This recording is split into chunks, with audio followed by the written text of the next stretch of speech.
Well, greetings, brethren. Happy Sabbath to all of you. And certainly a little bit chilly today, but we are focused on something wonderful here that we're commemorating in just a few days. And it's hard to believe that we're here again, but we are. And that also means we're 1 year closer to the culmination that we wait for.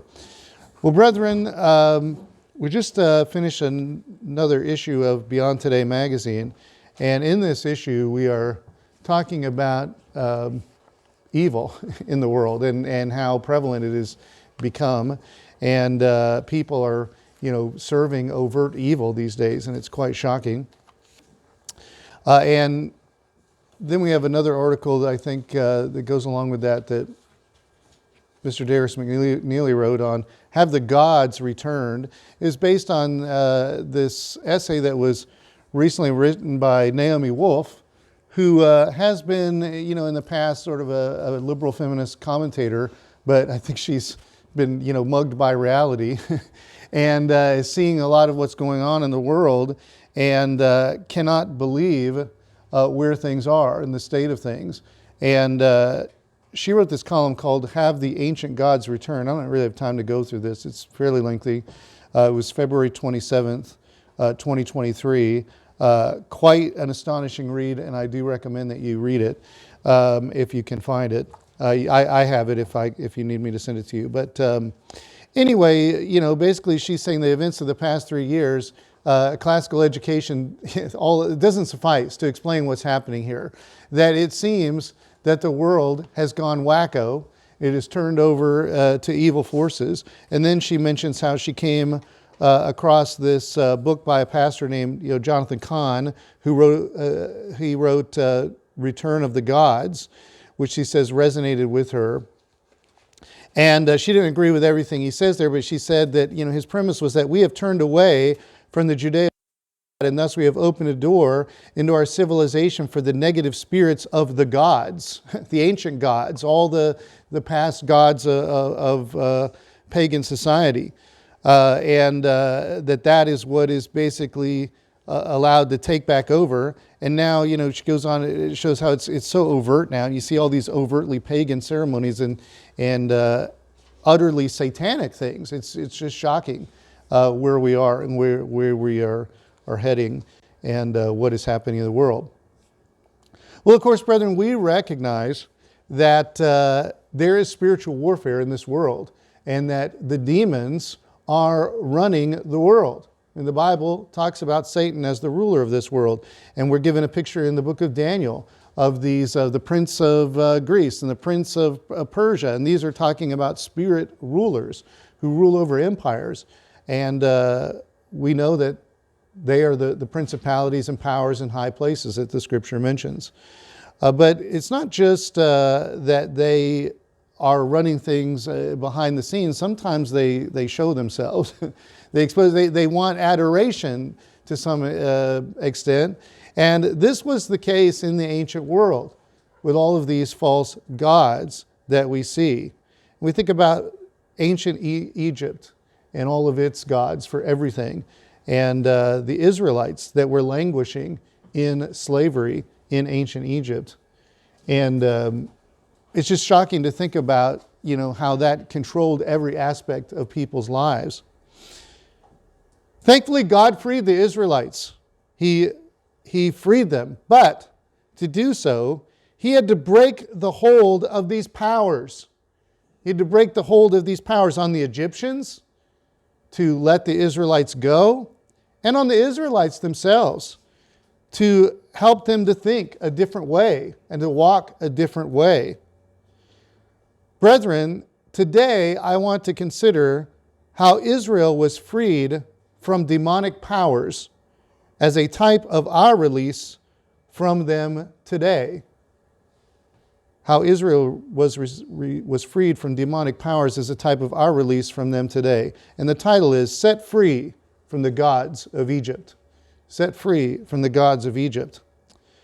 I've got 3 points here that I'll go through. And number one is that Passover was to shame and break the power of false gods Passover was to shame and break the power of false gods. Bringing freedom from Egypt's gods is what the Passover was to do, and the plagues leading up to it. Look over at Exodus 12.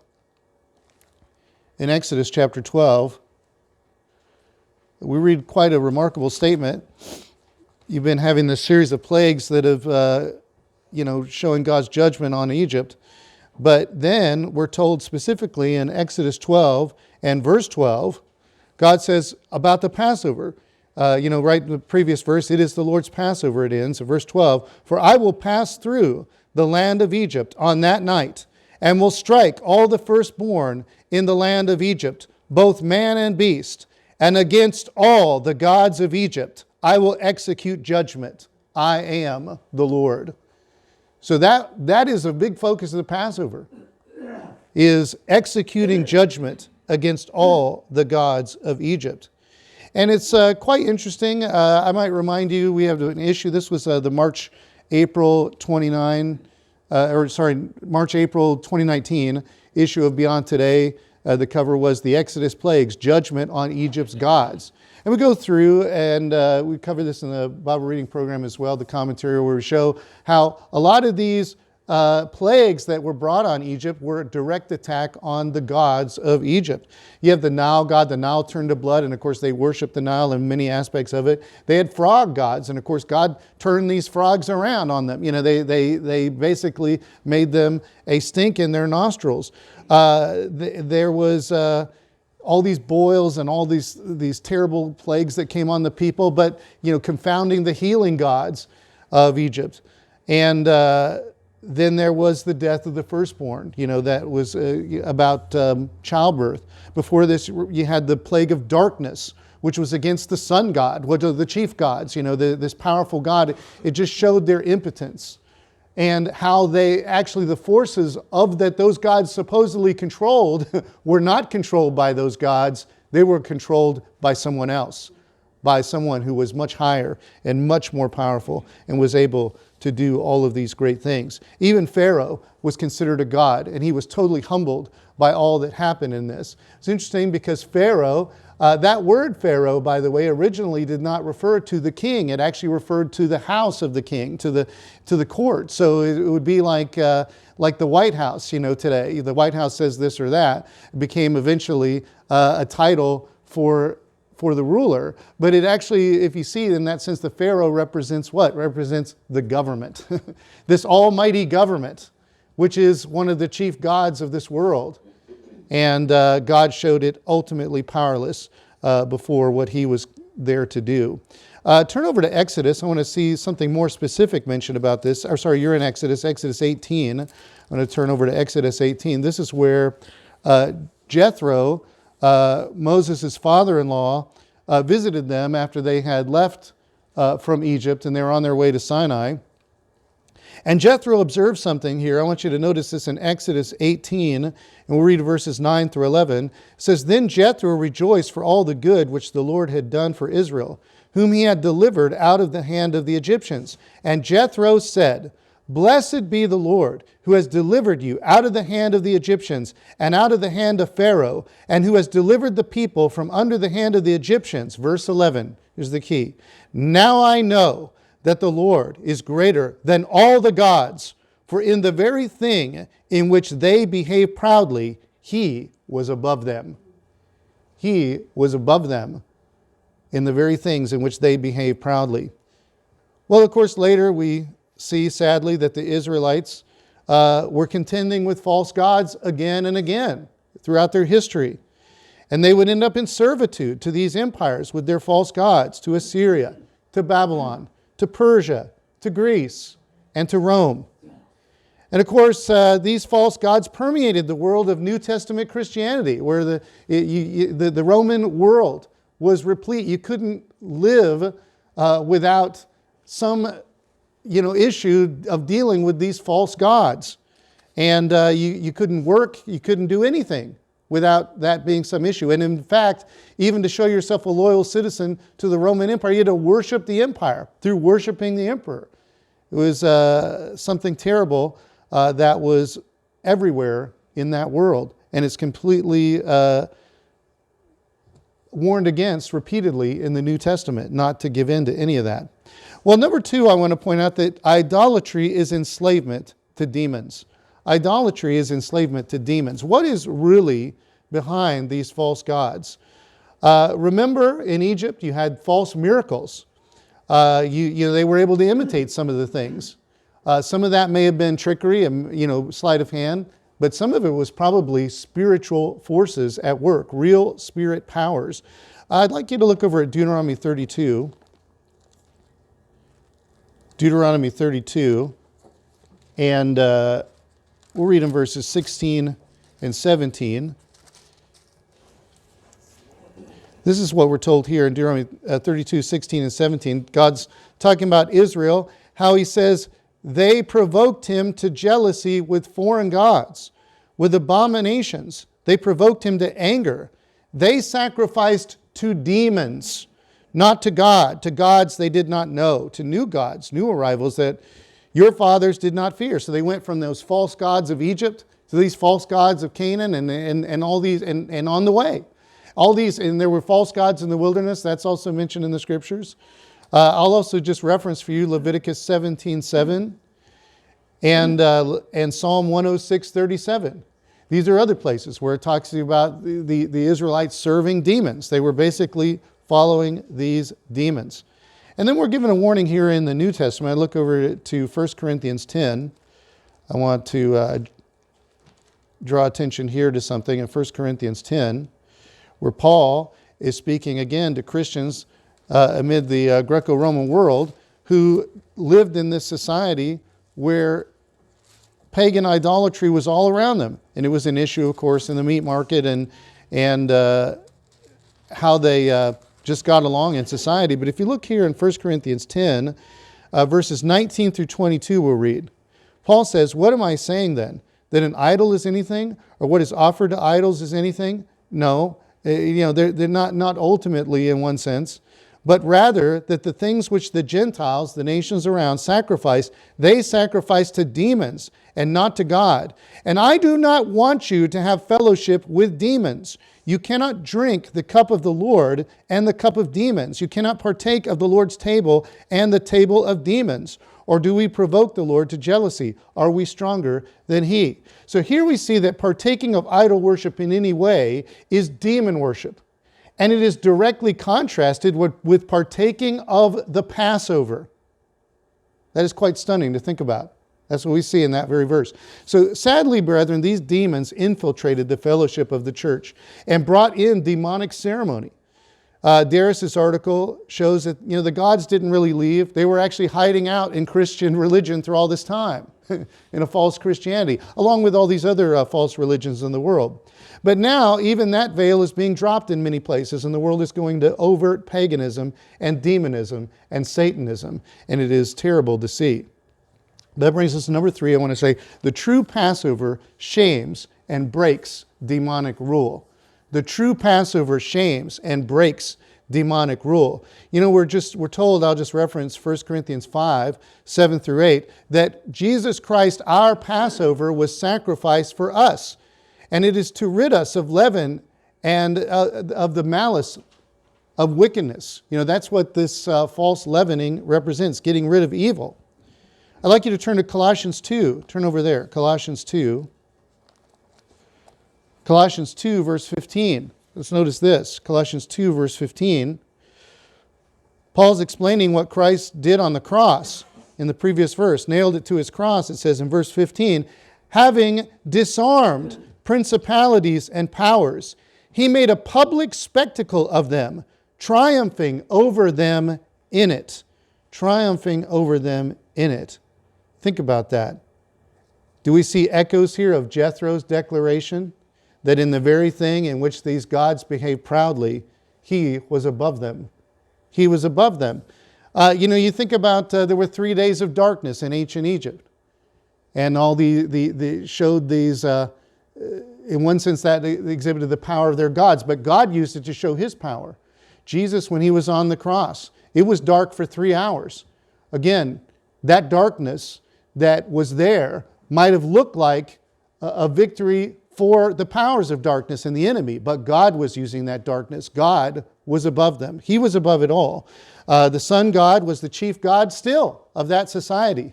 And that's where we get Sunday, and it's still a big part of the idolatry of this world. Christ was the one who had the power through all of that, even though, he went to his death. But of course, he said, no one takes my life, I give it. That was his free will. It looked like Christ's death was the victory of Satan and the demons, but it was just the reverse. Through Christ, God turned it completely upside down. Redemption was won, and the power of darkness was broken. Think of the early messianic prophecy in Genesis 3:15 to the serpent. The seed of the woman will bruise your head, and you will bruise his heel. Now, bruising Christ's heel was his crucifixion, but it was not ultimately a mortal wound. We might think of bruising Satan's head as a reference to the very end of time.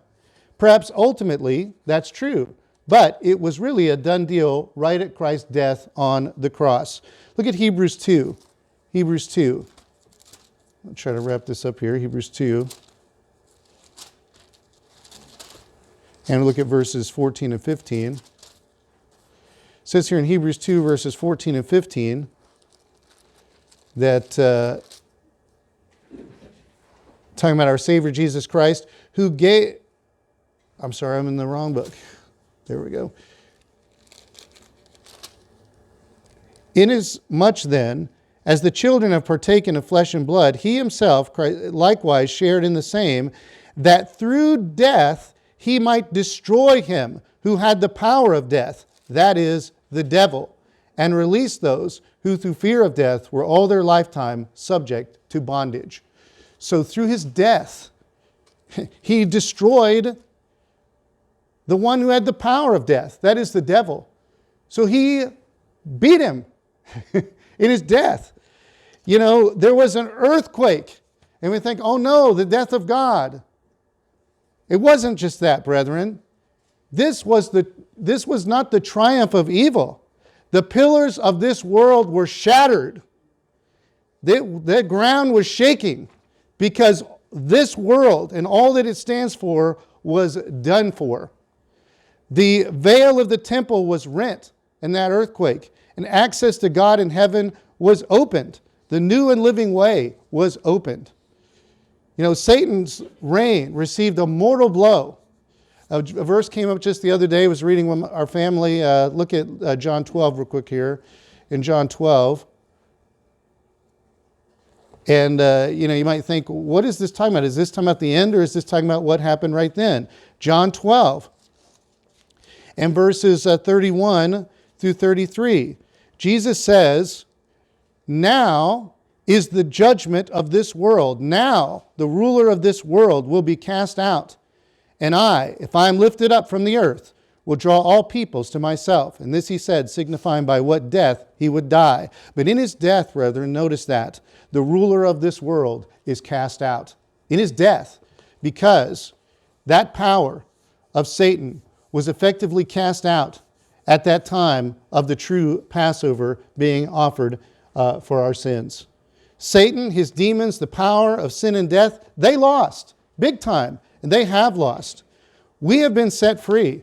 Of course, we still need to keep following Christ out of this sinful Egypt of our past lives and the world at large. But the victory is Christ's, and it is ours too, as long as we continue with him. It doesn't mean we don't have to struggle. It doesn't mean we don't need to endure.